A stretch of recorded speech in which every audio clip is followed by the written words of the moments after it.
آج میں آپ کو ایسے طریقے بتاؤں گا کہ جن کو اپنا کر آپ اپنے آپ کو ڈائبٹیز شوگر سے بچا سکتے ہیں۔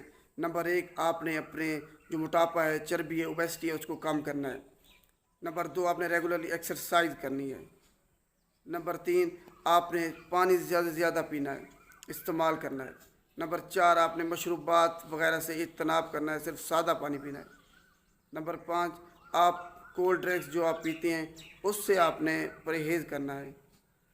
نمبر چھ، فاسٹ فوڈ وغیرہ جو آپ استعمال کر رہے ہیں اس سے آپ نے بچنا ہے، وہ سب سے زیادہ ڈائبٹیز شوگر کا سبب بن رہی ہیں۔ نمبر سات، آپ نے نیند اپنی 7 سے 8 گھنٹے پوری کرنی ہے۔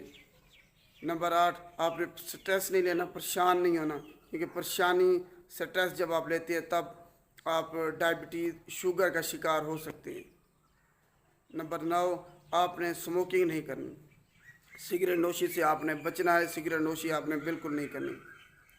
نمبر 10، آپ اپنے کھانوں میں کاربوہائیڈریٹس، پروٹین اور دہی آپ نے زیادہ سے زیادہ استعمال کرنی ہے، فروٹس اور سبزیوں کا بھی استعمال کرنا ہے اگر آپ نے ڈائبٹیز شوگر سے بچنا ہے تو۔ یہ چند ایک طریقے تھے جن پر آپ عمل کر کے آپ اپنے آپ کو ڈائبٹیز شوگر سے بچا سکتے ہیں۔ اگر ویڈیو اچھی لگے تو اس کو لائک کیجیے گا اور شیئر بھی لازمی کیجیے گا۔ شکریہ۔